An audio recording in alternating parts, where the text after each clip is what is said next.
안녕하세요. 이제 리딩 45예요. 이번에는 Asset Backed Security. 물론 이걸 이제 처음 접하시는 분들은 도대체 뭐지? 어떤 자산을 담보로 증권을 발행한다 라고 보시면 될 것 같아요. 그게 뭐가 의미가 있지? 라고 보실 텐데 일단은 잠깐 이제 우리 이제 LOS 보시고 여기 보시면 첫 머리만 볼게요. Explain, Describe, Define 예요. 그쵸? 보시면 여기서는요 캘큘레이션 하는 문제가 그냥 안 나온다라고 보셔도 돼요. 그냥 개념적으로 여러분들 이해하시면 돼요. 그래서 개념 이해 쪽으로 더 포커스 하시고요. 용어들 우리 좀 익숙하지 않은 용어들이 많이 나오거든요. 그런 용어들이 어떤 건지 보시면 될 것 같아요. 자, 일단은 Asset Backed Security가 어떤 건지 개념적으로 먼저 볼게요. 우리 교재 있는 건데요. 이제 증권화라는 거예요. Securitization. 근데 이거는 이제 말로 보지 말고요. 예를 들어 이런 거예요. 대표적인 Asset Backed Security가요. 쉽게 말하면 우리가 이제 채권이라고 해볼게요. 누가 그렇죠?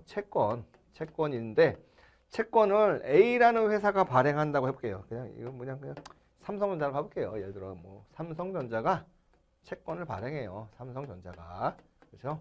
채권을 이렇게 발행을 해요. 그럼 여기 이제 투자자가 있겠죠? 투자자한테 발행을 하는 거죠. 투자자는 채권을 그렇죠? 삼성전자는 발행을 하고 그러면 투자자는 이 채권을 갖고 그렇죠? 사니까 돈을 줘야 되잖아요. 그럼 여기 달러로 돈이 들어간다. 달러로 그렇죠? 돈을 지급을 하는 거예요. 그럼 삼성전자는 발행했으니까 발행한 이후에 삼성전자는 얘한테 뭘 줘야 돼요? 투자자한테요. 그렇죠? 계속 이자를 줘야 돼요. 그다음에 만기 때 원금을 줘야 돼요. 그러면 원금은 뭐 나중이라 할지라도 예를 들어 뭐 만기가 뭐 100년이다. 그럼 100년 동안 계속 이자를 줘야 되는데 도대체 이자는 어디서 나오냐? 삼성전자가 물건을 팔아요. 물건을 팔고 물건 그죠? 뭐 휴대폰도 팔고 뭐 반도체도 팔고 고객한테 팔겠죠. 고객 그렇죠? 고객한테 팔고 거기에 대한 대가로 돈을 주는 거죠. 그럼 이 돈으로 이자를 주는 거예요. 그러니까 어떻게 보면 삼성전자라는 자산을 바탕으로 자산이 영업력이죠. 그리고 증권을 발행한 거죠. 그렇죠? 이 증권이 우리가 말하는 얘기에서 채권을 발행한 거죠. 요게 일반적으로 채권을 발행한 거예요. 이것도 Asset Backed Security도 똑같아요. 삼성전자 대신에요. 다시 그려볼게요. 예를 들어 어떤 자산이 있어요. 자산. 근데 이 자산은 그냥 쉽게 얘기해보면 그냥 건물이라고. 건물. 이렇게 큰 건물인데 이게 예를 들어 한 20층짜리 건물이에요. 20층짜리 오피스텔이라고 할게요.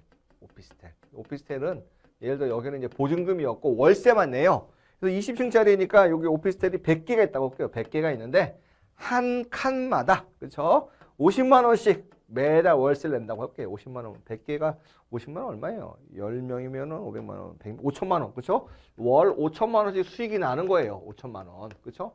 그럼 이 오피스텔의 수명이 20년이라고 해볼게요. 20년 정도 되면은 이 오피스텔을 이제 무너뜨리고 뭐 새로 짓거나 뭐 재개발해야 된다고 할게요. 이런 자산이에요. 이 오피스텔. 그죠? 이 자산을 가지고 내가 이 자산을 그죠? 가지고 채권을 발행하는 거예요. 채권 발행. 그죠? 투자자들이 이거를 구입하는 거예요. 그죠? 투자자 입장에서는 채권을 발행하고 투자자가 이거를 돈을 주는 거죠. 근데 이 돈을 사실은 이 자산을 보유한 사람이 갖는 거죠. 이 자산을 보유한 사람이 그렇죠? 갖고 대신 채권 발행하면은 원금하고 이자를 줘야 되잖아요. 뭐 이 원금이야 나중에 준다고 해도 달달이 아니면 혹은 1년에 한 번씩이라도 이자 되는데 그 이자에 대한 재원은 뭐냐? 월 500만 원이 나오는 거죠. 월 그렇죠? 5천만 원이 나오면 그죠? 뭐 채권 발행한 액면가를 예를 들어 뭐 100억짜리를 발행했어요. 1년에 이자를 10% 준다고 해볼게요. 10%면 1년에 10억 정도? 10% 너무 길다. 그렇죠? 1년에 5% 준다고 해볼게요. 5%면은 1년에 이자를 5억 줘야 돼요. 이자를 5억. 그렇죠? 1년에 5억 주는데 5천만 원이니까 12번이니까 그렇죠? 6억이라는 돈이 생기잖아요. 6억 중에 5억을 얘한테 주는 거예요. 이런 식으로 발행한 거죠. 그러면 이거를 그렇죠? 왜 발행하냐? 1년에 5천만, 그쵸, 6억씩 나오는 이 부동산을, 이 오피스텔 살려면, 여기 주인이 있을 거 아니에요, 주인은 여기다가 살려면은요, 돈을 투자했을 거 아니에요, 그죠, 돈을 투자했을 텐데, 이 돈이 얼마냐? 그죠, 6억짜리면 예를 들어, 나는 이거를 100억을 가지고 투자했다라고 해볼게요. 100억 주고 이걸 샀어요. 그러면은 요 주인 입장에서는 100억이 돈에 묶여 있는 거잖아요. 100억을 여기다가 부어놓고, 매달 5천만 원씩 받아가는 거잖아요. 쉽게 말하면. 그럼 그죠? 어떻게 보면은 큰, 어떤 목돈이 왕창 나가고 푼돈을 이렇게 달달이 받는 거잖아요. 1년에 6억씩 받는 거잖아요. 그러면은 언제 이 100억을 채우겠어요? 10년이 지나면 60억, 거의 뭐 한, 그쵸? 100억 되려면은 한 17년 정도를 이제 보유하고 있었대잖아요. 내가 100억을 투자해서 17년 동안 갖고 있어야지 다시 또 100억을 회수하고 그 돈으로 이 사람은 장사가 이 오피스텔을 투자해가지고 임대 사업을 하는 거예요. 그럼 계속 이렇게 돈이 돌아야지 또 다른 오피스텔을 사가지고 또 사업하고 할 거 아니에요. 그러니까 이 사람 입장에서는요. 여기서 이게 현금이 발생하는 자산이 있으니까 이거를 바탕으로 내가 그죠? 채권을 발행하면 내가 지금 100억 주고 돈을 여기 샀으니까 100억이라는 돈을 채권을 발행하면 이 돈이 사실은 얘한테 오는 거잖아요. 주인한테 오니까 나는 이 돈으로 다시 또 오피스텔, B 오피스텔을 또 사는 거예요. 대신 이자는 어떻게 주냐? 야, 1년에 6억씩 이자 나오네. 그중에 5억씩 주면은 이자는 되는 거 아니냐? 라는 거죠. 이런 식으로 해서 이 자산을 우리가 유동화라는 거죠. 이 자산이 내 돈이 100억이 묶여 있지만 이 주인 입장에서는 이 100억을 다시 금방 회수한 거잖아요. 그렇죠? 이 자산을 마치 돈 주고 판 것 같은 그런 효과를 받는 거잖아요. 물론 이 자산은 다 내 거지만, 이 주인 거지만 그런 것들이 우리가 asset-backed security인데 이 자산이 무엇이냐? 백이라는 게 무엇을 근거로, 그러니까 asset-backed security는요. 자산을 근거로 발행하는 증권이다. 이 증권 다 채권이라고 보시면 돼요. 그러니까 이 자산이 무엇이냐에 따라서 모기지 backed security. 그렇죠? 이제 담보대출 채권인 거죠. 담보대출은 뭐예요? 은행에서 보시면 이런 거죠. 여기 은행이 있어요. 은행이 있는데 은행은 굉장히 많은 소비자한테 담보대출 해줘요. 담보대출이라는 거 내가 대출을 해주고 그렇죠? 소비자는 원리금을 갚아요. 원금하고 이자를 갚아요. 원금하고 이자.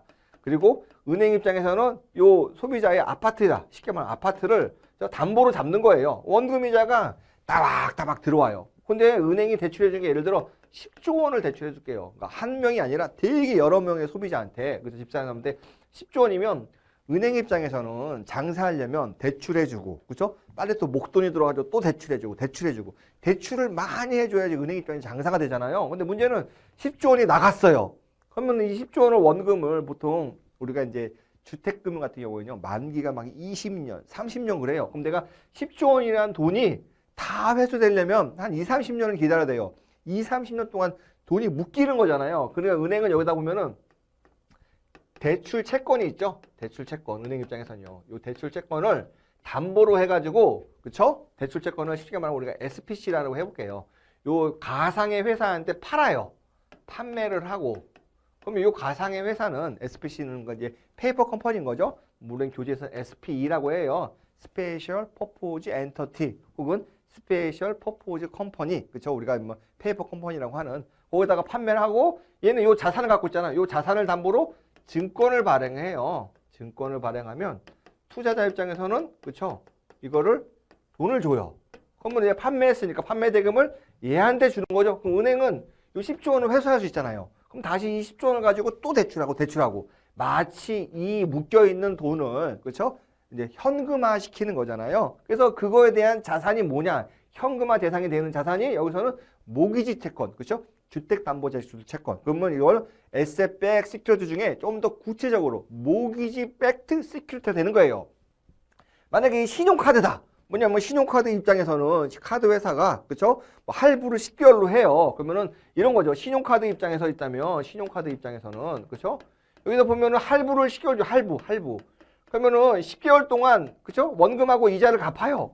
그럼 신용카드 입장에서는 할부를 예를 들어 1,000억 원어치 준 거예요. 10개월씩. 그러니까 이거 어떤 한 사람이 아니라 굉장히 많은 고객한테 내가 할부를 1,000억 원 줬어요. 그러면은 이거를 10개월이면 10개월 동안 내가 1,000억 원을 한 달에 그쵸? 100억씩 받아야 되는 거예요. 그러니까 목돈 들어갔다가 푼돈 받으니까 카드 회사는 계속적으로 돈을 빌려주는 게 카드 회사죠. 왜냐면 카드 회사는요 우리가 이제 신용카드를 하잖아요. 할부로. 그쵸? 그럼 뭐예요? 나는 달달이 할부로 내지만 신용카드 회사가 그걸 대신 지급해 주는 거니까 사실 신용카드 회사는 크게 보면은 여신업, 그러니까 돈을 빌려주는 일만 하는 거예요. 그죠? 대출해 주는 일만 하는 거지. 우리가 뭐 신용카드 회사한테 돈을 맡기거나 그러진 않잖아요. 어쨌거나 신용카드 회사는 1,000억을 빌려주고, 그죠? 100억씩 받는데 얘네들은 돈을 또 계속 많이 빌려줘야지, 그죠? 거기에 대한 수수료를 받아요. 그러니까 요 카드론이죠. 카드를 담보로, 신용카드 매출 채권을 담보로 이렇게 넘겨가지고 또 이렇게 투자하면 이게 그쵸 신용카드 백드 시큐리티 그쵸 아니면 이게 매출채권이라고 있잖아요. 기업들도 보면 여러 가지 매출채권이 많아요. 그러면은 매출채권 백드 시큐리티 대표적으로 또 우리가 이제 MBS 말고 또 뭐가 냐면 오토모빌 론이라고 있어요. 자동차를 살 때 보통 우리가 이제 할부를 최장 보통 60개월 해주고 되게 비싼 차는 뭐 120개월도 해주거든요. 근데 자동차 살 때 한 번에 얘들 자동차 하나 가격이 4천만 원이야. 4천만 원 한 번에 주고 사는 사람 별로 없어요. 대부분은 내가 일부 4천만 원 중에 1천만 원을 내가 넣고 3천만 원에 대한 거 원금 이자를 뭐 5년 동안 갚겠다. 뭐 6년 동안 갚겠다. 이런 식으로 해요. 카드 론이 생기죠. 신용 오토모빌 론이 생길 거 아니에요. 오토모빌. 그죠? 왜냐면 오토모빌 론은 자동차를 담보로 돈을 빌려주는 거잖아요. 그러면 그걸 가지고 그쵸? 그것도 돈이 굉장히 많이 묶여 있으니까 빨리 내가 돈을 회수하고 싶으니까 SPC에 넘겨가지고 투자한테 하는 거죠. 그러면은 오토모빌, 그쵸? 백드 시큐리티가 되는 거죠. 오토모빌 론 백드 시큐리티. 그러니까 ABS라는 거는 어떤 자산인데 일반적으로 그 자산은요, 그 현금을 계속 창출하는 그런 자산이에요. 이런 자산을 담보로 내가 채권을 발행하는 거예요. 그럼 이거를 왜 하냐? 첫 번째는요, 이 자산을 갖고 있는 사람 입장에서는요, 그쵸? 목돈을 확 땡길 수가 있어요. 그쵸? 내가 푼돈을 다 빌려주니까 사업하려고. 두 번째는요, 이렇게 하면 증권을 발행하면 돈을 주잖아요. 근데 이 돈을 준다는 건 우리가 채권을 발행할 때 발행 수익률이 높다라는 건 뭐예요? 그쵸? 액면 1,000불인데 발행 수익률이 10%다라는 거는 실제 발행한 사람한테 1,000불이 들어오는 게 아니죠. 굉장히 적은 금액이 들어오죠. 왜? 프라이스 자체가 떨어지니까요. 그죠? 발행 수익률이 1%다 그러면은 발행한 사람 입장에서는 굉장히 많은 돈이 들어오는 거예요. 그러니까 예를 들어 이런 거는요. 어떤 자산을 담보로 대출하고요. 요 자산에 대해서 우리가 신용보강이라는 게 있어요. 신용보강. 그죠? 신용보강이라는 게 있어가지고 이 자산을 좀 더 안전하게 만들어가지고 이렇게 증권을 발행할 수 있어요. 그러면요. 실제로는 요 회사가 그렇죠? 원래 이 자산을 보유하는 회사가 일반적으로 채권을 발행하려면 1년에 5%의 이자를 주면 되지만 이런 식으로 요 자기 자산을 별도의 회사에 매각해가지고 이 회사가 좀 더 신용보강을 해가지고 이 채권을 발행하면 1년에 1%의 이자료도 발행할 수 있잖아요. 안전하면. 그럼 뭐예요? 자금 조달 금리를 낮출 수도 있는 거죠. 그다음에 세 번째 뭐냐면 은행이나 이 회사가 갖고 있는 채권이 있어요. 채권을 얘한테 넘기면 은행이나 원래 자산을 갖고 있는 채권이 갖고 있는 회사에 자기 장부에서 이런 채권을 싹 빼버리는 효과도 발생할 수 있죠. 이건 여러 가지 효과 때문에 ABS를 한다라고 보시면 될 것 같아요. 우리 이 개념은 ABS의 개념은 이런 거예요. 그죠? 이 개념 위주로 보시면 돼요. 왜냐면 뒤에 가시면 더 이제 디리버티브스 쪽에 더 자세한 거 배우고 그러기 때문에 그래서 개념 위주로 보시면 돼요. 레벨 2에서 더 디테일하게 배우면 되니까요.